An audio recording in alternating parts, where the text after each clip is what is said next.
Hello, this is Dexter. Welcome to the show with Coach Canada. That's the one, Mom. Hey, thank you so much for coming back for part 2 with Coach Mary Beth. I just wanted to issue a fair warning that we are a little bit chatty in this one. It was coming to the end of a sort of long night, and we just had a good time talking to each other and hanging out with each other. So just a little warning, got a little chatty. As always, I am not a doctor. Neither is Coach Mary Beth. We are just sharing our personal experiences, and we are also not affiliated with Trim Healthy Mama. So please enjoy part 2. And if we missed anything that you think that you should change in your pantry before starting Trim Healthy Mama, let me know in the comments. Thanks.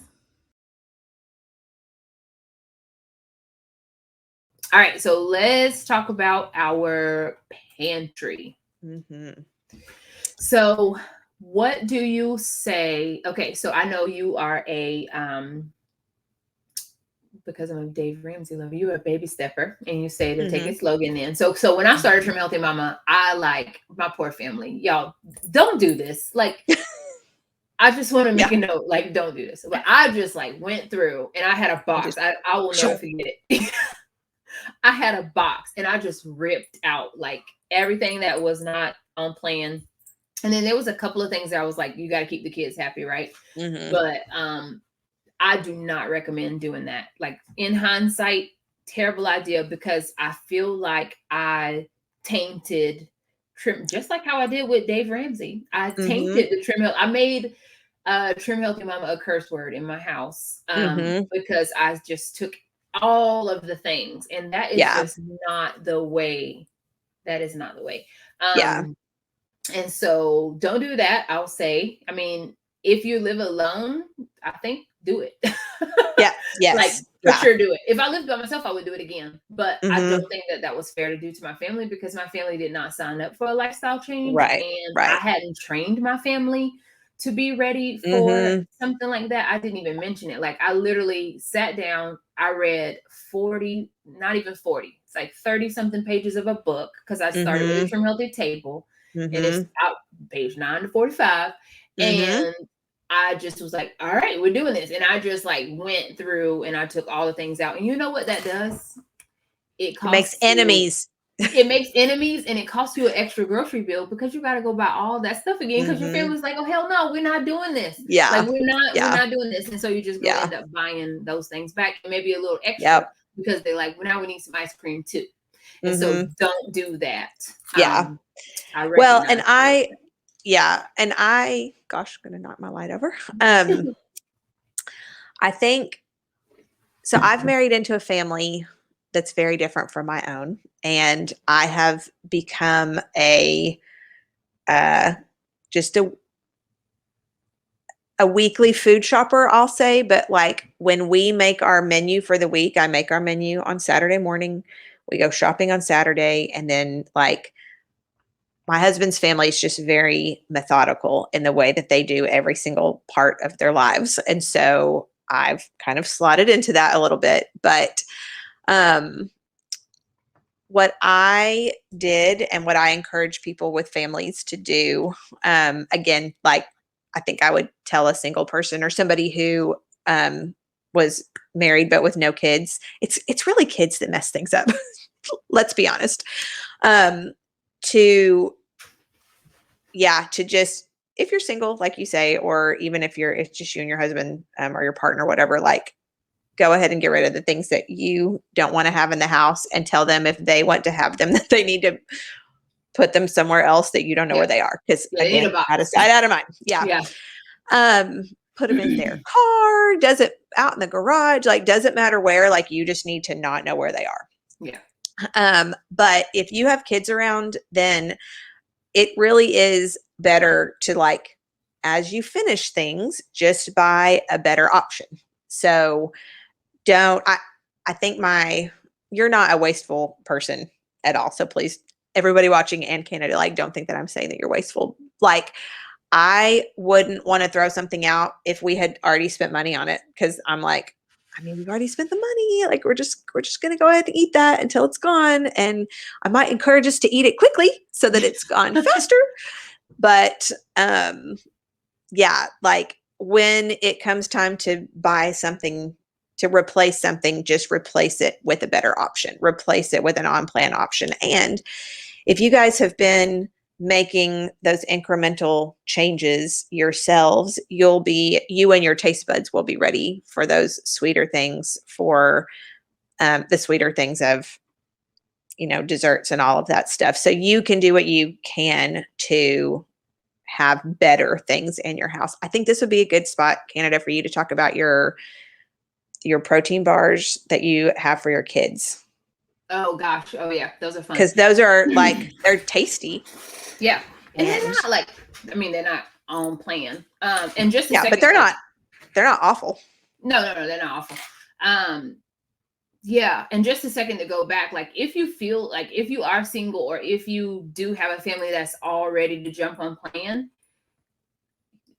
for the sake of not feeling wasteful, like donate it. Like our stuff went to a food pantry. Like we have a food pantry. The church that we were at that time, like they have a food pantry. Like you don't have to feel wasteful because you can just give it to this food pantry. And most cities have buy nothing groups on Facebook, like a Facebook buy nothing group, and we do here too. And so like even food, I'll be like, oh well, we don't, and take a picture, post it on your buy nothing group, and let somebody else have that. Trust me, I went through the moment of like, if I'm not eating this, why should I give it to somebody else? But it's like, well, everybody's not making a lifestyle change, and that's okay.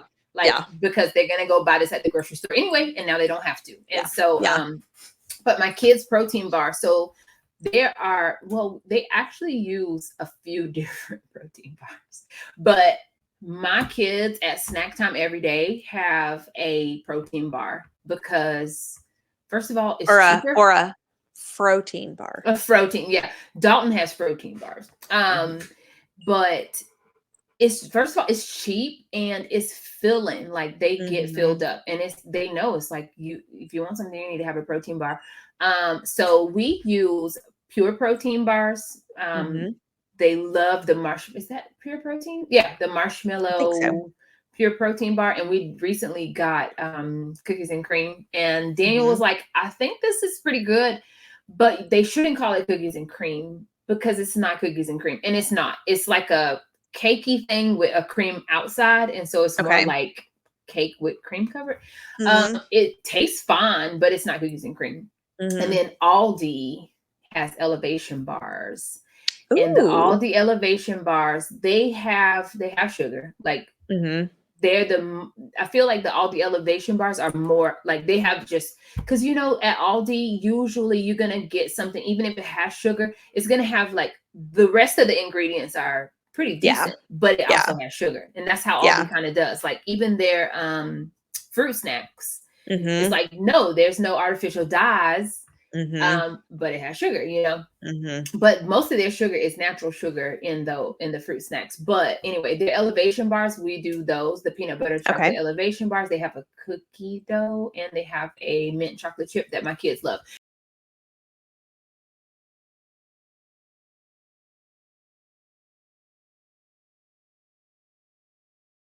And so that's one thing where my kids, the thing that people need to realize is your kids just like packaging. They like things that come in a package. Yeah. And so when my kids can have a protein bar and they get to rip something open, they feel like it's not versus like a platter of veggies, Yes. So I remember I hide veggies for my kids because I'm sorry, but I'm busy. I don't have time. I don't have time to argue with my kids about if they're going to eat their vegetables or not. I did that for long enough. Like my eldest, Daniel, the one who is so great, he has literally thrown up because I made him eat his vegetables. And don't listen. I was like, you're about ready to die. Like he threw up his meal. And I think he's a hyper taster. Have you ever heard of a hyper taster? A super taster? Yeah. Super taster. I think he's a super taster because one time I was like, me, I was like, all right, we're going to test this out. And so I made cauli mashed potatoes for the first time. Like this was years ago. And I remember him like I made the cauliflower mashed potatoes, and I even put regular potato flakes in there, and it just was like, cauliflower mashed potato-esque, because I was like, I feel like he sees the vegetables, and so since he sees them, he thinks that he can taste them. Girl, he was eating the mashed potatoes, and he was like, I feel like there's broccoli in these mashed potatoes. And I was like, Daniel, they're white. How can there be broccoli in there? And he was like, I don't know. He was like, I don't know. Dude. I see that they're white, but I feel like there's broccoli. And so, yeah, it was like, that's awesome. I have a super taster. I am not going to just be able to hide, like, and that's been the beauty of Trim Healthy Mama. Like, it was like, I'm not going to just be able to hide vegetables. That was what I thought. But he will eat pizza casserole that has a ton of cauliflower in it. He will eat that. He will gobble that up. He will request that. Nice. I now, when I make any spaghetti sauce, basically, I take okra in my Vitamix and I mix it up in my tomato sauce. And so I am not opposed to hiding vegetables. I remember the first time I told my mom that I was going to hide some broccoli in our spaghetti sauce. She was like, girl, you just make them kids eat those vegetables. You don't need to be hiding any vegetables. She was like, are you crazy? And I was like, Mom, listen. Daniel vomited, all right?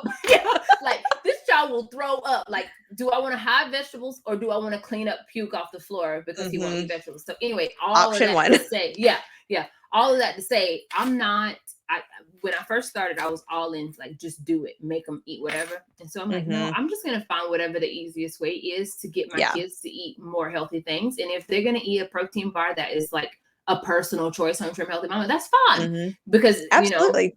Yeah, and it's better than the alternative where they just eat, a peanut butter sandwich on white bread. Like, I don't want them to do that. And I will say, like, we haven't bought white bread in forever. Like, oh, nice. I don't even think they expect it. We still buy white bread. I know. I just lied. Someone, not me. I just lied. My husband in the other room. Yeah, I lied. I did buy them white bread today because they are going to have a sub. And it's, oh my gosh, it's 8:47, but Daniel started football.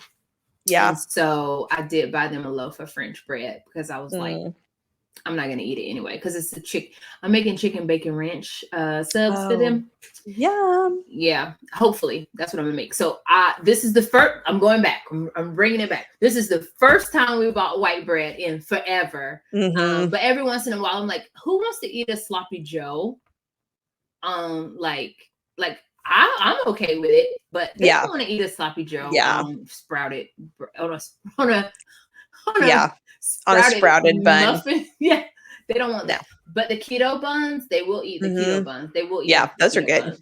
But that's like at the mercy of if Aldi is going to have them in stock. Exactly. And so when they don't, I'm just like, all right, it's what is it? A specialty tonight that y'all get to have something else. So anyway, what else do you feel like is a pantry staple? Oh, I'm gonna jump in here for myself. Yeah. I feel like when you are getting ready to start Trim Healthy Mama, you can totally switch out your pasta for Dreamfields pasta. Absolutely. First thing, like don't even wait for that. Yeah. Next time you go to the grocery store, just buy Dreamfields. Just get some. Yeah. Yeah. Just do it. I'm trying to think what else. What else is something? What else? I would say stock up on some apple cider vinegar because that I find that getting people into Good Girl Moonshines early helps kick a bad Coke habit, not Coke up your nose, Coke in the can. Coca-Cola. Yeah, Coca-Cola. And that if there's so many flavors of that. I mean, I've made up 2 really good sippers that I love, and everybody that I share them with also love them. Like, they're just good. And it's something about that apple cider vinegar that just helps the headache of sugar detox. It helps the craving of wanting that Coke or Dr. Pepper or whatever it was that you drank and prior to starting THM. And so I think just having this stuff to make a Good Girl Moonshine, that's like strong encouragement of mine for having pantry staples. And I know that kind of goes against the don't try the sweeteners yet, but you can make a I think good girl that's good. moonshine with a true lime or a true lemon. Yeah, So that's what I do. I still do that. Like I have I do that too. every day. Yeah, every day. Or a hydrate. Like yeah, those, if I'm in a hurry, that's absolutely what I grab. Like I just have them in my pantry. I just grab whatever flavor, throw some ACV in and water and ice and go. So yeah. ACV is great too. And even if you're not going to make a good girl moonshine with it starting off, it is so good for you to have, I'll say 8 ounces of water at night with a teaspoon to a tablespoon of apple cider vinegar. It just helps like with inflammation and all of that good stuff. Like it's so good for you. That's really big in the vegan world. I don't know. I just have a friend who is a vegan, and she's like, oh my goodness, I swear by it. And it's great. Like, especially if it makes me come back to like, if you are choosing to go the slow route and you're still having some off-plan foods, like it can help to balance out the, like if you're only doing one on-plan meal or 2 on-plan meals a day, it can just help with the inflammation from whatever you're having that's not unplanned through that day. It's just really, apple cider vinegar is so good for you. It is. I love it. Like, yes, with the mother. That's important. Yeah, raw with the mother.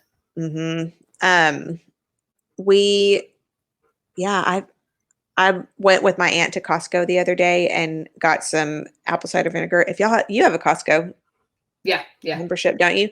Yeah, I need to go. There, you can get 3 giant bottles of apple cider vinegar for like $9.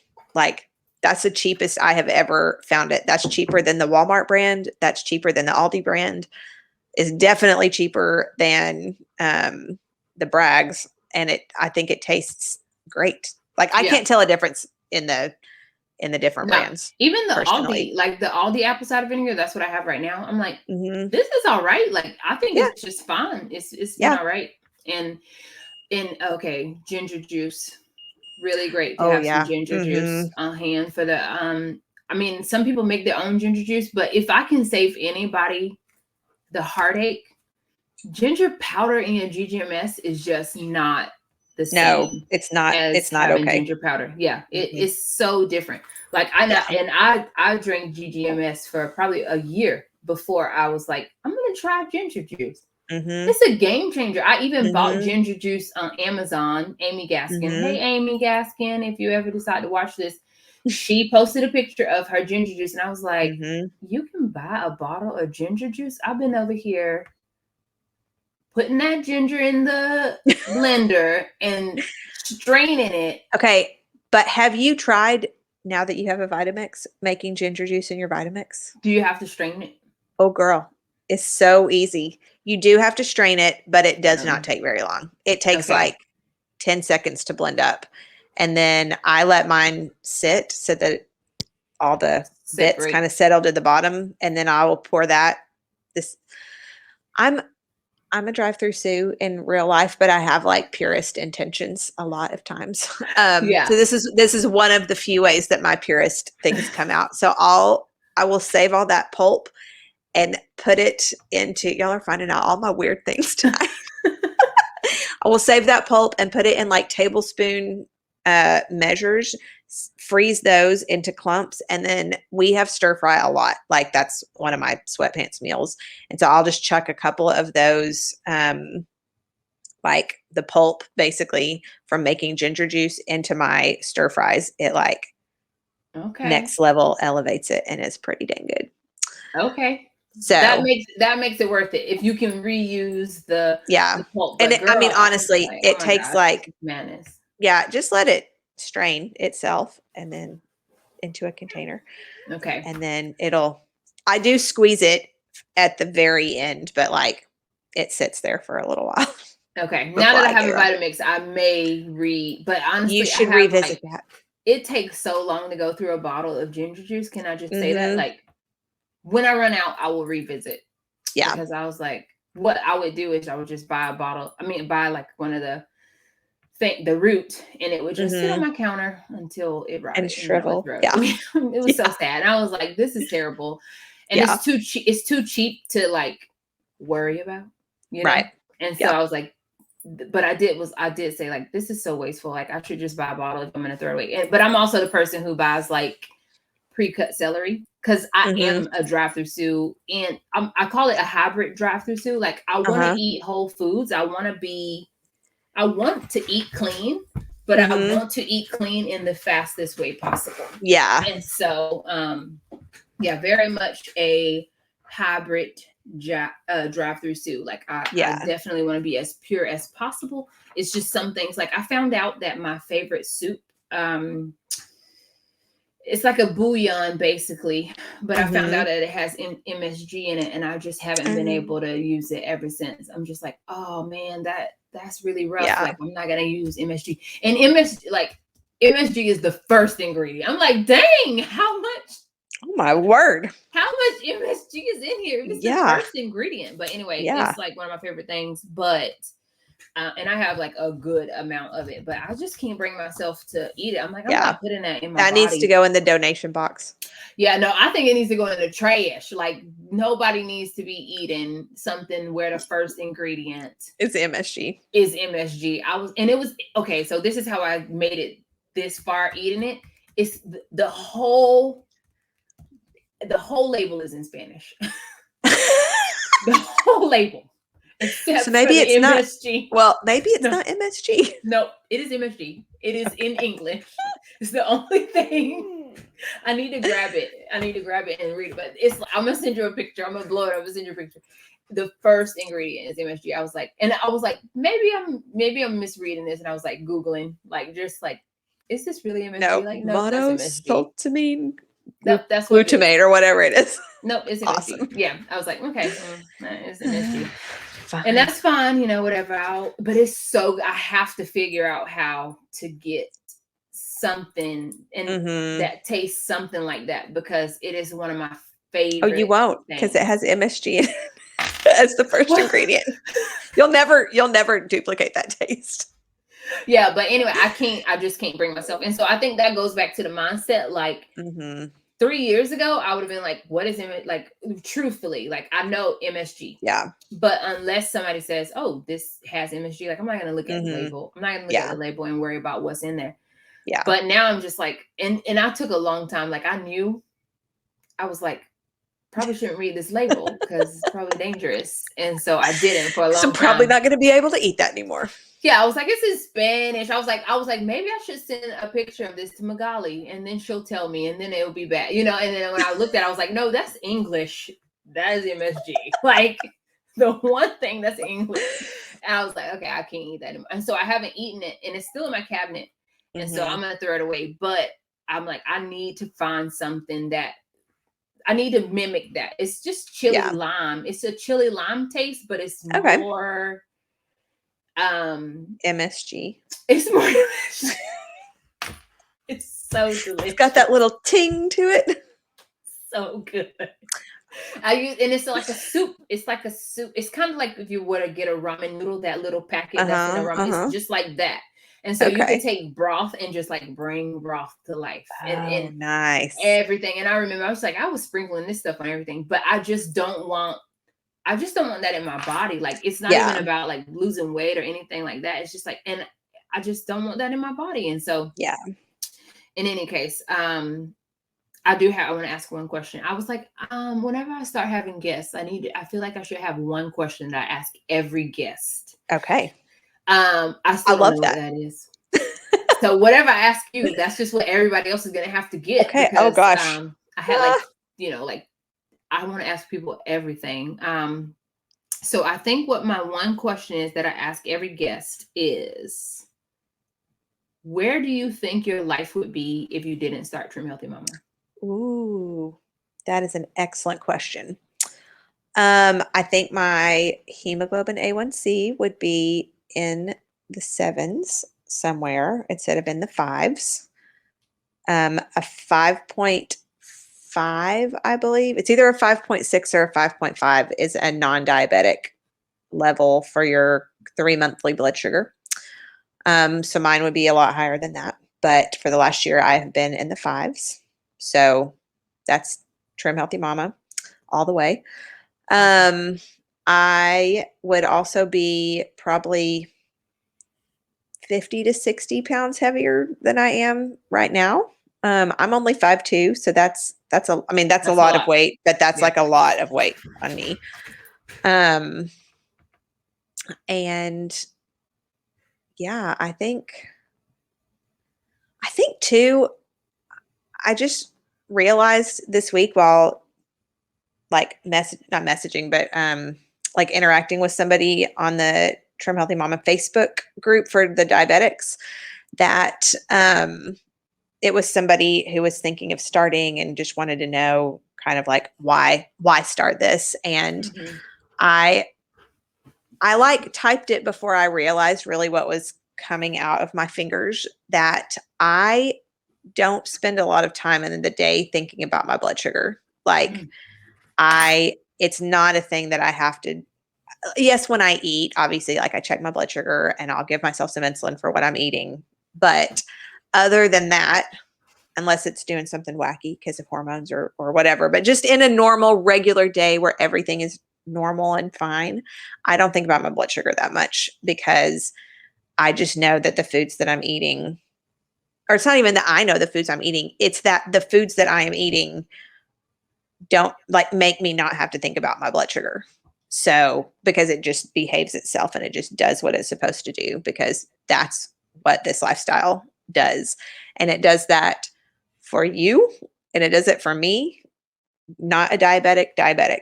Like, sorry, cut out for 1 second just to cut you off. You said it does that what? It does that for you, and it does that for me. So you as a not a diabetic, me as a diabetic, like Trim Healthy Mama is just a blood sugar stabilizing way of eating. And so that's to everybody's benefit to eat this way. So if you guys who are watching this, anybody is out there as a diabetic and you're just so tired of just the climbing on and off the diabetic roller coaster, and like, I was on the diabetic roller coaster a lot. My whole pregnancy, I had very tight control, but I had a lot of lows, and then I would overcorrect the lows and I'd bounce back up to be really high, and then really low and really high and really low. Like, that wears you out. And so to not have to do that, and to very infrequently climb on board the diabetic roller coaster now, is like, it's just so much freedom. It's so much life, and it's so much like, I can live like a normal person. Like, it's amazing. And so, yeah, everybody can have that, is the thing. Like, I'm not, I often say this too in my coaching. I'm like, results are normal. Like, you know how there's always those little asterisks down at the bottom. Not results may like vary. Results are not typical. Yeah. And I'm like, no, results are typical. Like, if you do this, this is what will happen. It might take a couple of years. Like, did I lose 50 pounds in a couple of months? No. Like, it took me about 2 years of eating this way to lose that weight. But it was a slow and steady win the race kind of thing. And the lessons that I learned along the way have been many. And I just, like, I don't foresee myself ever not eating in this way, because it's excellent, and it allows me to have a lot of freedom in my life. So I'm looking forward to being an elderly diabetic who does not have any problems, because I am that girl who is an elderly diabetic who doesn't have any problems. That's awesome. I'm so excited about that. Okay. And so you get a bonus question. Okay. Hopefully to avoid any other questions. What is hashtag BBOF? Oh, great question. So I'm backwards on the camera, everybody.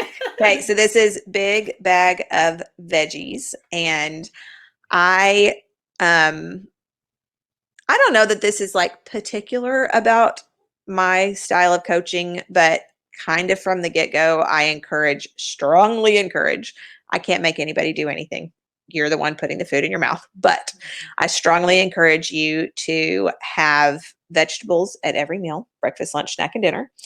And for a while, when we first moved back here from the UK about like 20 months ago, I was working out of a co-working place, and I would pack a snack and a lunch to eat at the co-working space every day. And I would have 2 quart-sized bags of vegetables, full to the top of vegetables. And I would eat one of those with my snack and one of those with my, one of those with my lunch and one of those with my snack in the afternoons. And so as I was coaching people, I was like, look, like this, a big old bag of veggies, big bag of veggies, big old bag of veggies, big bag of veggies. So yeah, now BBOV is I'm making a hashtag out of it. And for people who I have coached, I cannot tell you the number of times that I've heard people like they write back to me and they're like, I still have you in my head every day. Where's your veggies? Where's your big bag of veggies? Where's your veggies? Where's your veggies? Where's your veggies? Where's your veggies? Yeah. So no, that's awesome. Yeah. So that's what that is. And Canada made this shirt for me. And I love it. Like I saw it on a picture and it was cute, but I'm just going to tell you, super cute on the video chat. Mm-hmm. Like it looks well, like I love it. This is my favorite shirt. Like I wore it to bar tonight. I get asked every time I wear it, like, do you? Yeah. Oh man, that's so much fun. I didn't realize how much fun it was going to be. Like seeing people wear shirts that I made. I'm like, that is so weird. It's so weird, but it's also like, I'm sitting here and I know I made the shirt. And I'm like, that shirt looks really cool. Like you look really cool in that shirt. Like you had a great idea. And I'm so grateful that I got to be a part of that. But I'm so grateful that you made it. Yeah. And I'm cheating a little bit. I just don't want to have to answer a bunch of questions about what is BBOV. I mean, it's going to make extra work for me. And so now people get to hear you say what it is, because that's really awesome. So lots of fun. Well, Mary Beth, as you know, I could talk to you all day, for hours. You guys, the first time that Canada and I met in person, which was like a little over a year ago now, we met at a Snappy Salads and stayed inside of there for like 2 hours or something, or 3. And then they closed. And so then we just moved outside and there was like a bench and we just sat on their patio for like 2 more hours. Yeah. Like it was crazy. Yeah. And it's just been like that ever since. Like even earlier when we were on the phone, I was like, oh my gosh. Like Annie was like, she really wanted to, she was like, I really need some attention. And I was like, I feel so bad, but I have a lot of things to say. So yeah, I really appreciate you. I could talk to you for hours. And even though we have sat here and almost talked for hours, I look forward to talking to you again. It's always so much fun. I can't wait to have you back on, because I feel like I'm like, okay, even when I was sitting here, I was like, maybe we should just do the show by ourselves and we don't even need any other guests. Let's do it. But yeah, well, you will be like a frequent guest. Like Mary Beth's the frequent guest. But I do like I know that after doing that the video with the number 1 tips, I was like, oh my gosh, like there's so many different perspectives. I know. I was watching that and I was like, gosh, you guys, these are amazing. Those really good tips. Though I don't even know what my favorite one was. I don't know what my favorite one was. They were all so good. And I was like, I cannot wait to like have different people spend more time sharing like just how they've done Trim Healthy Mama. But if it was my choice, I would have you on here every time. And so just know that. But thank you so much. I appreciate it. Yeah. It's been too much fun. And I'm not even ready to go. I'm not even ready to go. Yeah. But I'm like, I can do 3 parts of the show. So no, all right. That would be too much. Even for us. All right. Well, thank you so much. I appreciate it. You're welcome. Yeah. Thanks. Oh, somebody's at my door. Okay. Bye. Bye. Thank you so much for watching. If you enjoy these videos, don't forget to like and subscribe. And as always, glory to God.